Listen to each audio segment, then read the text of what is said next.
Dear students, welcome back. Today we are discussing double column cash book.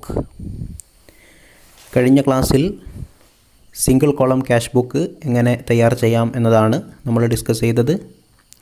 ഇന്നത്തെ ക്ലാസ്സിൽ നമ്മൾ നോക്കുന്നത് what about double column cash book.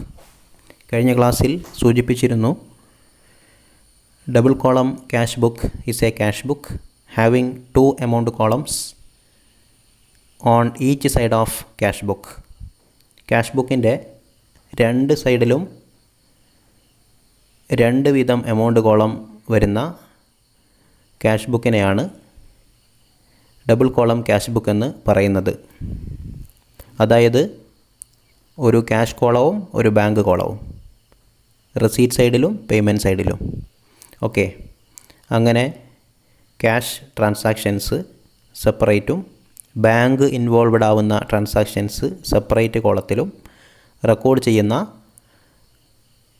ഒരു cash ബുക്കാണ് double column cash book. Okay, both receipts and payments, receipts ആയാലും payments ആയാലും bank കോളവും cash കോളവും വരുന്നുണ്ട്. അങ്ങനെയുള്ള ക്യാഷ് ബുക്കാണ് double column cash book. As the name indicates, double column. Okay, അപ്പോൾ നമുക്ക് അതിൻ്റെ ഫോർമാറ്റ് കാണാം.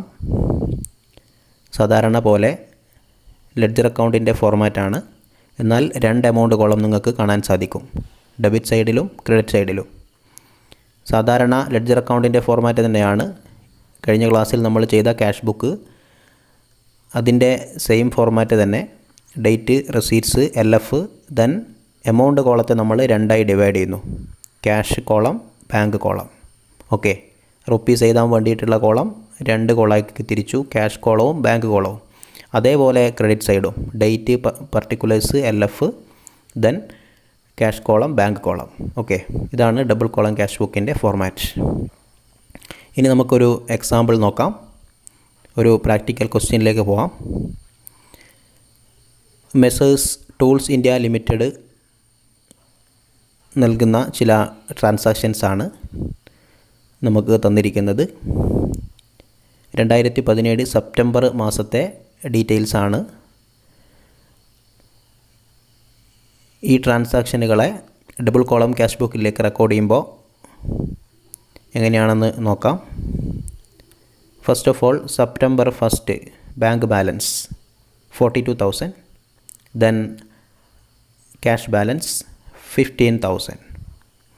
ഓക്കെ, ഇതിനെ നമ്മൾ ക്യാഷ് ബുക്ക് ചെയ്യുന്ന സമയത്ത് ബാങ്ക് കോളത്തിൽ ബാങ്ക് ബാലൻസും ക്യാഷ് കോളത്തിൽ ക്യാഷ് ബാലൻസും എടുക്കണം. ഏത് സൈഡ് എന്നുള്ളത് നിങ്ങൾക്കറിയാം. Opening balance is to be debited. Cash book ആകുമ്പോൾ ഓപ്പണിംഗ് ബാലൻസ് ഡെബിറ്റ് ആണ്. ഓക്കെ, മീൻസ് റെസീറ്റ് സൈഡിലാണ് എടുക്കേണ്ടത്. റെസീറ്റ്സ് എന്നുള്ള കോളത്തിലാണ് നമ്മൾ ഓപ്പണിംഗ് ബാലൻസ് കൊടുക്കേണ്ടത്. ഓക്കെ, ഒന്നും പറഞ്ഞില്ല എങ്കിൽ ഡെബിറ്റ് ബാലൻസ് എന്നാണ് അർത്ഥം. ഇനി ക്രെഡിറ്റ് ബാലൻസ് ആണെങ്കിൽ ബാങ്ക് ക്രെഡിറ്റ് ബാലൻസ് ആവാം എന്ന് പറഞ്ഞിരുന്നു. ഓക്കെ, ഓവർ ഡ്രാഫ്റ്റ് ഒക്കെ ഉണ്ടാവുന്ന കേസിൽ ബാങ്ക് ബാലൻസ് ചിലപ്പോൾ ക്രെഡിറ്റ് ബാലൻസും ആവാറുണ്ട്. അങ്ങനെ ആകുമ്പോൾ പ്രത്യേകം പറയും, ബാങ്ക് ബാലൻസ് ബ്രാക്കറ്റിൽ ക്രെഡിറ്റ് ബാലൻസ് എന്നുണ്ടാവും. അങ്ങനെയാണെങ്കിൽ നമ്മൾ ക്രെഡിറ്റ് കോളത്തിൽ പേയ്മെൻറ്റ് കോളത്തിൽ ഓപ്പണിംഗ് ബാലൻസ് റെക്കോർഡ് ചെയ്യണം. ഓക്കെ, ഇവിടെ അങ്ങനെയുള്ള പ്രശ്നങ്ങളൊന്നുമില്ല. ഒന്നും പറയാത്തത് കൊണ്ട് generally bank balance, cash balance debit balance ആണ്. സോ ഓപ്പണിംഗ് ബാലൻസ് ആയിട്ട് ഈ 42,000 ബാങ്ക് കോളത്തിലും 15,000 ക്യാഷ് കോളത്തിലും കൊടുക്കേണ്ടത് ഡെബിറ്റ് സൈഡിലാണ്. മറ്റ് ഡീറ്റെയിൽസുകൾ നോക്കാം. September 4 purchased goods by cheque. September 8 sales of goods for cash. September 13 purchased machinery by cheque. September 16 sold goods and received cheque, deposited same day. September 17 purchase goods from മറിയോള in cash. Purchase stationery by cheque. Cheque given to Rohit. Cash withdrawn from bank. Rent paid by check. Paid salary. Okay, these are the details. ഇതിനെ നമ്മൾ ഒരു double column cash ബുക്കിൽ record ചെയ്ത് കാണിക്കണം. Okay, അപ്പോൾ cash book എന്ന് heading കൊടുക്കുക. Double column cash book ആകുമ്പോൾ ഫോർമാറ്റ് നിങ്ങൾ കണ്ടതാണ്. 2 സൈഡിലും 2 എമൗണ്ട് കോളം, ക്യാഷ് കോളവും ബാങ്ക് കോളവും. ഓക്കെ, അപ്പോൾ ഫോർമാറ്റ് വരയ്ക്കുക. എന്നിട്ട് ഡേറ്റ് വൈസ് ക്രോനോളജിക്കൽ ഓർഡറിൽ ട്രാൻസാക്ഷൻസ് റെക്കോർഡ് ചെയ്യാം, date wise. Okay, first of all balance brought down September 1. Cash കോളത്തിൽ 15,000, ബാങ്ക് കോളത്തിൽ 42,000. ക്വസ്റ്റ്യനിൽ നേരിട്ട് തന്നതാണ്. ഓക്കെ, ഇനി നെക്സ്റ്റ് ട്രാൻസാക്ഷൻ നടക്കുന്നത് സെപ്റ്റംബർ 4 എന്താണ് 4 ട്രാൻസാക്ഷൻ പറയുന്നത്? പർച്ചേസ്ഡ് ഗുഡ്സ് ബൈ ചെക്ക് എന്നാണ്. ₹12,000 purchased goods by cheque. By cash അല്ല, ബൈ ചെക്കാണ്. അതുകൊണ്ട് 4 ട്രാൻസാക്ഷൻ എനിവേ പർച്ചേസ്ഡ് ഗുഡ്സ് ആയതുകൊണ്ട് നമുക്കറിയാം പേയ്മെൻറ്റ് സൈഡിലാണ് വരിക. ക്യാഷ് ഔട്ട്ഫ്ലോ ആണ്. ബിസിനസ്സിൽ നിന്ന് ക്യാഷ് ഗോസ് ഔട്ട്, പോയതാണ്. അതുകൊണ്ട് എനിവേ നമുക്കറിയാം പർച്ചേസിന് നമ്മൾ കൊടുക്കേണ്ടത് പേയ്മെൻറ്റ് സൈഡിലാണ്. ഇനി എമൗണ്ട് ഏത് കോളത്തിൽ കൊടുക്കുന്നതാണ് സംശയം. ക്യാഷ് കോളത്തിലാണോ കൊടുക്കേണ്ടത്, ബാങ്ക് കോളത്തിലാണോ? ഒരു സംശയവും വേണ്ട, ബാങ്ക് കോളത്തിലാണ് 12,000 കാണിക്കേണ്ടത്. കാരണം ബൈ ചെക്ക് എന്നാണ് പറഞ്ഞത്. ചെക്ക് കൊടുത്തിട്ടാണ് നമ്മൾ, ചെക്ക് ഇഷ്യൂ ചെയ്തിട്ടാണ് പർച്ചേസ് ചെയ്യുന്നത്, അല്ലാതെ ക്യാഷ് കൊടുത്തല്ല. ഓക്കെ, അപ്പോൾ അതുകൊണ്ട് ക്രെഡിറ്റ് സൈഡ് അല്ലെങ്കിൽ പേയ്മെൻറ്റ് സൈഡിൽ പർച്ചേസ് എന്ന് എഴുതിയിട്ട് 12,000 ബാങ്ക് കോളത്തിൽ കൊടുക്കുക. ഓക്കെ, പർച്ചേസ് അക്കൗണ്ട് അറ്റർ ടു ബാങ്ക് എന്നാണ് വരിക. എൻട്രി വരുന്നുണ്ടാവും അങ്ങനെയാണ്, പർച്ചേസ് അക്കൗണ്ട് അറ്റർ to bank account. Next September 8 sales of goods for cash. Sales of goods for cash ₹6,000. Sales of goods for cash ₹6,000. അപ്പോൾ 8 സെയിൽസ് ആണ്, റെസീറ്റ്സ് ആണ്. അപ്പോൾ 8 ഡേറ്റ് ഇടുക, സെയിൽസ് എന്ന് കൊടുക്കുക, സെയിൽസ് അക്കൗണ്ട് എന്ന് കൊടുക്കുക. ക്യാഷ് കോളത്തിൽ 6,000 കാണിക്കുക. ക്യാഷിനാണ് വിറ്റത്, ഫോർ ക്യാഷ് ആണ്, സെയിൽസ് ഫോർ ക്യാഷ് ആണ്. Okay, so 6,000 cash column, receipt side, debit side. Entry വരുന്നുണ്ടാവുക cash account debit, sales account credit. Okay, cash sales നടക്കുമ്പോൾ അങ്ങനെയാണല്ലോ. ഇനി 13 പർച്ചേസ്ഡ് മെഷീനറി ബൈ ചെക്ക് 5,500. 5,500 രൂപ കൊടുത്തിട്ട് മെഷീനറി പർച്ചേസ് ചെയ്തു, ബൈ ചെക്കാണ്. ഓക്കെ, ക്യാഷ് കൊടുത്തല്ല, ചെക്കാണ് ഇഷ്യൂ ചെയ്യുന്നത്. അപ്പോൾ നമ്മൾ സെപ്റ്റംബർ 13 പർച്ചേസ് ആണ്. പക്ഷേ എന്നാൽ പർച്ചേസ് അക്കൗണ്ട് നല്ല കൊടുക്കേണ്ടത്. എൻട്രി വരുന്നുണ്ടാവുക മെഷീനറി അക്കൗണ്ട് അറ്റർ ടു ബാങ്ക് ആണ്.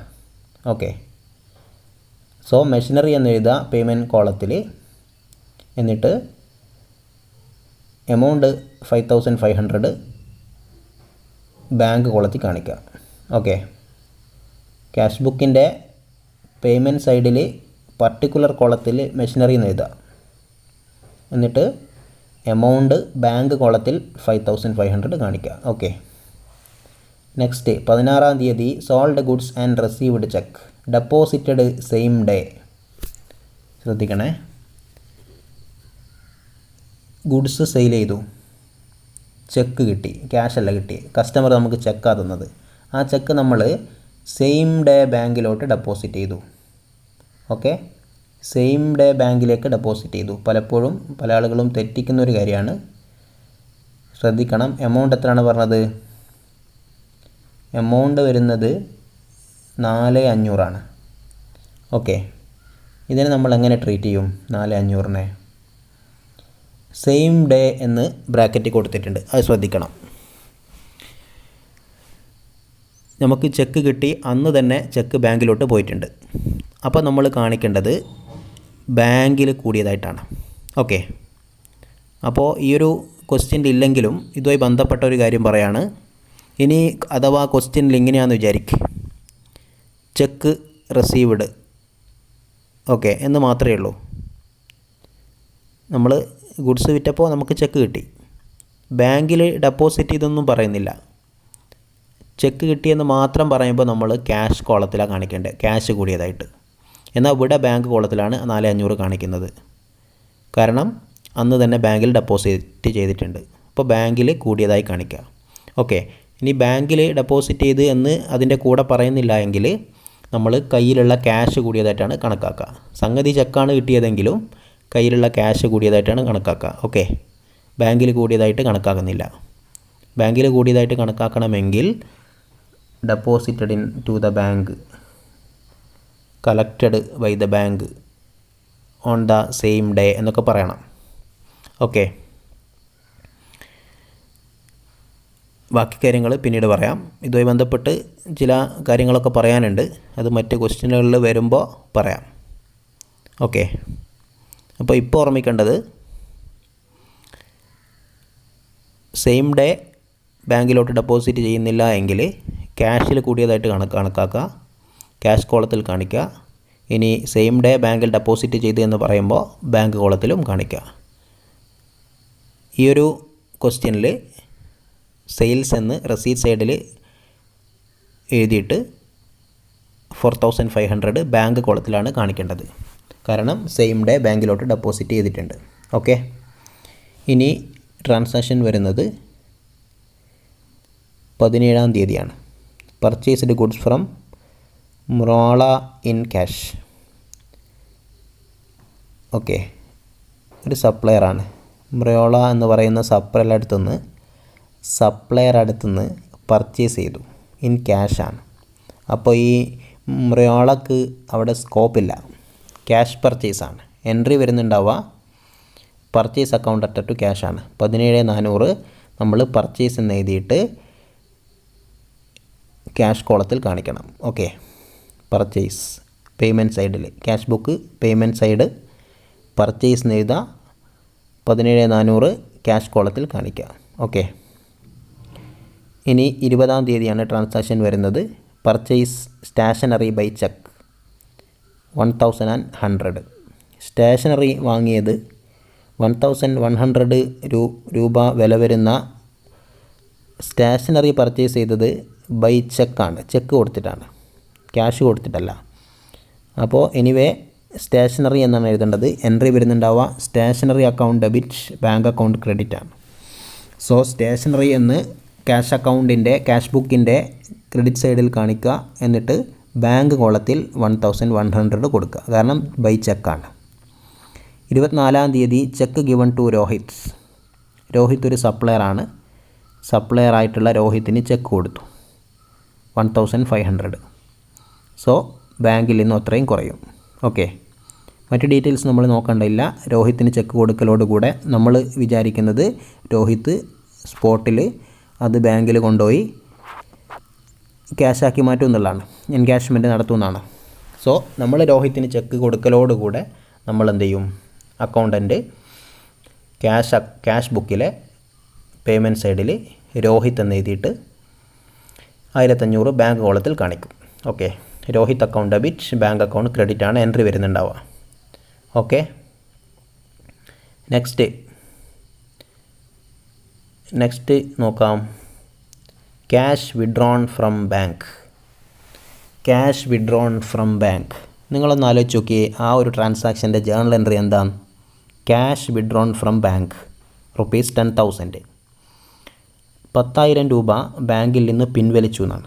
ATM വഴി അല്ലെ ചെക്ക് വഴി നമ്മൾ തന്നെ പിൻവലിച്ചു, ബിസിനസ് സ്ഥാപനം തന്നെ പിൻവലിച്ചു. Okay, for office യൂസാണ്.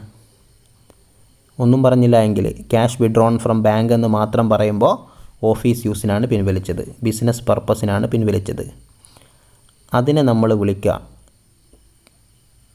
Contra entry എന്നാണ്. ഇത്തരം ട്രാൻസാക്ഷനുകൾ നമ്മൾ പറയാം കോൺട്രാ എൻട്രി വരുന്ന ട്രാൻസാക്ഷൻ എന്നാണ്.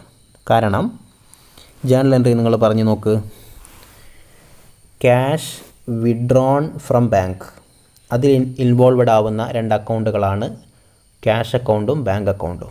ഓക്കെ, ഒരു അക്കൗണ്ട് ക്യാഷ് അക്കൗണ്ടാണ്, മറ്റക്കൗണ്ട് ബാങ്ക് അക്കൗണ്ടാണ്. ഓക്കെ, അത്തരത്തിൽ ക്യാഷ് അക്കൗണ്ടും ബാങ്ക് അക്കൗണ്ടും ഇൻവോൾവഡ് ആവുന്ന ട്രാൻസാക്ഷനാണ് നമ്മൾ കോൺട്രാ ട്രാൻസാക്ഷൻ എന്ന് വിളിക്കുന്നത്. അതിന് ജേണലൈസ് ചെയ്ത് നമ്മൾ എഴുതുന്ന എൻട്രിയാണ് കോൺട്രാ എൻട്രി എന്ന് വിളിക്കുന്നത്. ഓക്കെ, ഒരു അക്കൗണ്ട് ക്യാഷ് അക്കൗണ്ടും ഒരു അക്കൗണ്ട് ബാങ്ക് അക്കൗണ്ടും ആകുമ്പോൾ അത്തരം എൻട്രീസിനെയാണ് കോൺട്രാ എൻട്രി എന്ന് വിളിക്കുന്നത്. അപ്പോൾ ക്യാഷ് വിഡ്രോൺ ഫ്രം ബാങ്ക് എന്ന് പറയുമ്പോൾ അതൊരു കോൺട്രാ എൻട്രി ആണ്. ഓക്കെ, അതൊരു കോൺട്രാ എൻട്രി ആണ്. ഇവിടെ എൻട്രി എങ്ങനെയാണ് വരുന്നുണ്ടാവുക? ക്യാഷ് വിഡ്രോൺ ഫ്രം ബാങ്ക് എന്നാണല്ലോ. അപ്പോൾ രണ്ട് അക്കൗണ്ടുകളും അസറ്റ് അക്കൗണ്ടുകളാണ്. റൂൾ എന്താണ് നമ്മൾ പഠിച്ചത്? ക്യാഷ് കൂടുകയും ബാങ്ക് കുറയാണ് ഇവിടെ ചെയ്യുന്നത്. ബാങ്കിലുള്ള ക്യാഷ് പിൻവലിക്കുമ്പോൾ ക്യാഷ് ഇൻ ഹാൻഡ് കൂടും, ക്യാഷ് അറ്റ് ബാങ്ക് കുറയും. അപ്പോൾ കൂടുന്നത് ഡെബിറ്റും കുറയുന്നത് ക്രെഡിറ്റുമാണ്. ഓക്കെ, ബാങ്ക് അക്കൗണ്ട് പേഴ്സണൽ അക്കൗണ്ടാണ്. എന്നിരുന്നാലും അവിടെ എന്താണ്, നമ്മൾ റൂള് നോക്കുമ്പോൾ നമുക്ക് കയ്യിലുള്ള ക്യാഷും ബാങ്കിലുള്ള ക്യാഷും അസറ്റ് തന്നെയാണ്. ഓക്കെ, സോ ക്യാഷ് കൂടുകയാണ്, ക്യാഷ് ഇൻ ഹാൻഡ്. അപ്പോൾ ക്യാഷ് അക്കൗണ്ട് ഡെബിറ്റ് ചെയ്യണം, ബാങ്ക് അക്കൗണ്ട് ക്രെഡിറ്റും ചെയ്യണം. എൻട്രി വരുന്നുണ്ടാവുക cash account debit, bank account credit എന്നാണ്. ഓക്കെ, അപ്പോൾ ഇത്തരം എൻട്രീസിനെ കോൺട്രാ എൻട്രി എന്നാണ് വിളിക്കുക. രണ്ട് സൈഡിലും വരും, ക്യാഷ് ബുക്കിൻ്റെ രണ്ട് സൈഡിലും വരും. 27-ാം തീയതി റെസീറ്റ് സൈഡിൽ നമ്മൾ ബാങ്ക് എന്ന് കൊടുക്കും, പേര് ബാങ്ക് എന്നാണ്. എന്നിട്ട് ക്യാഷ് കോളത്തിൽ 10,000 കാണിക്കും, കാരണം ക്യാഷ് ഇൻ ഹാൻഡ് 10,000 കൂടിയിട്ടുണ്ട്. ഓക്കെ, ഇനി അതേപോലെ പേയ്മെൻറ്റ് സൈഡിൽ ബാങ്ക് കോളത്തിലാണ് കാണിക്കേണ്ടത്, കാരണം ബാങ്ക് എന്നാണ് കുറഞ്ഞത്. അക്കൗണ്ടിൻ്റെ പേര് ക്യാഷ് എന്നാണ് കൊടുക്കേണ്ടത്, ഓപ്പോസിറ്റ് അക്കൗണ്ടിൻ്റെ പേരാണ് കൊടുക്കുക. ബാങ്ക് കോളത്തിൽ എഴുതുമ്പോൾ ക്യാഷ് എന്ന് കൊടുക്കും, ക്യാഷ് കോളത്തിൽ എഴുതുമ്പോൾ ബാങ്ക് എന്ന് കൊടുക്കും. ഓക്കെ, നമ്മൾ എമൗണ്ട് വരുന്നതാണ് ശ്രദ്ധിക്കേണ്ടത്. ആ പേരിലല്ല കാര്യം, പേര് ഓപ്പോസിറ്റ് അക്കൗണ്ട് അങ്ങ് കൊടുത്താൽ മതി. എമൗണ്ട് ഏത് കോളത്തിൽ വരുന്നു എന്നതാണ് കാര്യം. 27-ാം തീയതി ക്യാഷ് കോളത്തിലാണ് കൂടുന്നത് റെസീറ്റ്സ്, എന്നാൽ ബാങ്ക് കോളത്തിലാണ് കുറയുന്നത് പേയ്മെൻറ്റ്സ്. ഓക്കെ, അത് ഓർമ്മിക്കുക. ഇനി നെക്സ്റ്റ് ട്രാൻസാക്ഷൻസ് എന്തൊക്കെയാണ്? റെൻറ്റ് പെയ്ഡ് ബൈ ചെക്ക് 30-ാം തീയതി, അതേപോലെ പെയ്ഡ് സാലറി വീണ്ടും 30-ാം തീയതി. രണ്ട് ട്രാൻസാക്ഷൻസ് ഉണ്ട്. അപ്പോൾ നോക്കേണ്ടത്, അത് നമുക്ക് ഒന്നിച്ച് പറയാൻ കഴിയില്ല, കാരണം റെൻറ്റ് പെയ്ഡ് ബൈ ചെക്കാണ്, എന്നാൽ പെയ്ഡ് സാലറി എന്ന് പറയുമ്പോൾ അത് ക്യാഷാണ്. ഓക്കെ, അപ്പോൾ 30-ാം തീയതി റെൻറ്റ് പെയ്ഡ് ബൈ ചെക്ക് 2,500 രൂപയാണ്. അതിന് നമ്മൾ എൻട്രി വരുന്നുണ്ടാവും എങ്ങനെയാണ്? റെൻ്റ് അക്കൗണ്ട് ഡെബിറ്റ്, ബാങ്ക് അക്കൗണ്ടാണ് ക്രെഡിറ്റ്, കാരണം ചെക്കായിട്ടാണ് റെൻറ്റ് കൊടുത്തിരിക്കുന്നത്. ക്യാഷ് ബുക്കിൽ എങ്ങനെ റെക്കോർഡ് ചെയ്യും? ബാങ്ക് കോളത്തിനാണ് കുറയേണ്ടത്. 2,500 കുറയേണ്ടത് പേയ്മെൻറ്റ് സൈഡിൽ വരേണ്ടത് ബാങ്ക് കോളത്തിലാണ്, കാരണം ചെക്കായിട്ടാണ് റെൻറ്റ് കൊടുത്തത്. ക്യാഷ് ബുക്കിൻ്റെ പേയ്മെൻറ്റ് സൈഡിൽ പേയ്മെൻറ്റ് കോളത്തിൽ റെൻറ്റ് കൊടുക്കുക. റെൻ്റ് അക്കൗണ്ട് ഡെബിറ്റ് ആണല്ലോ, അപ്പോൾ റെൻറ്റ് എന്ന് കൊടുത്തിട്ട് ബാങ്ക് കോളത്തിൽ 2,500 കാണിക്കുക. ഓക്കെ, ഇനി മറ്റൊരു ട്രാൻസാക്ഷൻ പെയ്ഡ് സാലറിയാണ്. പെയ്ഡ് സാലറി എന്ന് മാത്രം പറഞ്ഞാൽ, ഒന്നും പറഞ്ഞില്ലെങ്കിൽ, മീൻസ് ബൈ ചെക്ക് എന്നൊന്നും ഇല്ല എങ്കിൽ അതിൻ്റെ അർത്ഥം ക്യാഷായിട്ട് കൊടുത്തു എന്നാണ്. 3,500 entry will be salary account debit, cash account credit. Cash ബുക്കിൻ്റെ പേയ്മെൻറ്റ് സൈഡിൽ സാലറി എന്ന് എഴുതിയിട്ട് ക്യാഷ് കോളത്തിൽ 3,500 കാണിക്കുക, ക്യാഷ് കോളത്തിൽ കുറഞ്ഞതായിട്ട് കാണിക്കുക. ഓക്കെ, അപ്പോൾ നമ്മൾ ട്രാൻസാക്ഷൻസൊക്കെ റെക്കോർഡ് ചെയ്ത് കഴിഞ്ഞു. ഇനി അക്കൗണ്ട് ബാലൻസ് ചെയ്യാം. അക്കൗണ്ട് ബാലൻസ് ചെയ്ത് നോക്കുമ്പോൾ ക്രെഡിറ്റ് സൈഡിനെ അപേക്ഷിച്ച് ഡെബിറ്റ് സൈഡ് എത്ര കൂടുതലുണ്ടെന്ന് നോക്കാം. ഓരോ കോളവും, നേരത്തെ നമ്മൾ സിംഗിൾ കോളം ക്യാഷ് ബുക്ക് ചെയ്യുന്ന സമയത്ത് ഒരു എമൗണ്ട് കോളം മാത്രമേ ഉണ്ടായിരുന്നുള്ളൂ. അതിനെ ബാലൻസ് ചെയ്തതുപോലെ ഇവിടെ 2 കോളം ഉണ്ടെന്ന് മാത്രം. 2 എമൗണ്ട് കോളം ഉണ്ട് എന്നുള്ള ഒരു വ്യത്യാസം മാത്രമേ ഉള്ളൂ. 2 കോളം സെപ്പറേറ്റ് ബാലൻസ് ചെയ്യാം. ഫസ്റ്റ് ക്യാഷ് കോളം കൂട്ടി നോക്കാം, ഏത് സൈഡാണ് കൂടുതലെന്ന്. നോക്കുമ്പോൾ ഡെബിറ്റ് സൈഡിനെ അപേക്ഷിച്ച് ക്രെഡിറ്റ് സൈഡിൽ 10,100 കൂടുതലായിട്ട് കാണാം. അതാണ് ക്യാഷ് ബാലൻസ്. അതിൻ്റെ ബാലൻസ് ക്യാരി ഡൗൺ എന്ന് പറഞ്ഞാൽ അവിടെ കൊടുക്കുക. ഓക്കെ, ഇനി അതേപോലെ ബാങ്ക് കോളവും ടോട്ടൽ ചെയ്യുക. അങ്ങനെ ടോട്ടൽ ചെയ്ത് നോക്കുമ്പോൾ ഡെബിറ്റ് സൈഡിനെ അപേക്ഷിച്ച് ക്രെഡിറ്റ് സൈഡിൽ ഒരു 13,900 കൂടുതലായിട്ട് കാണാം. അതും ആ ബാലൻസ് ക്യാരി ഡൗൺ എന്നതിന് നേരെ ബാങ്ക് കോളത്തിൽ ചേർക്കാം. ഓക്കെ, നെക്സ്റ്റ് ഒക്ടോബർ 1 എന്ന് ഡേറ്റ് ഇട്ട് balance brought down same amount cash കോളവും bank column എടുത്തെഴുതുക. ഓക്കെ, സെപ്റ്റംബർ മാസത്തെ ട്രാൻസാക്ഷൻസ് ഇങ്ങനെയാണ് ക്യാഷ് ബുക്കിൽ വരുന്നത്. ഡബിൾ കോളം ക്യാഷ് ബുക്ക് ആകുമ്പോൾ ഈ രൂപത്തിലാണ് നമ്മൾ ചെയ്യേണ്ടത്. ഓക്കെ, ഒരു എക്സ്ട്രാ ക്വസ്റ്റ്യൻ ഇതിൻ്റെ കൂടെ ചേർക്കുന്നുണ്ട്, അത് നിങ്ങൾ പ്രാക്ടീസ് ചെയ്യുക. Let us see again with another topic in another video. Thank you for all.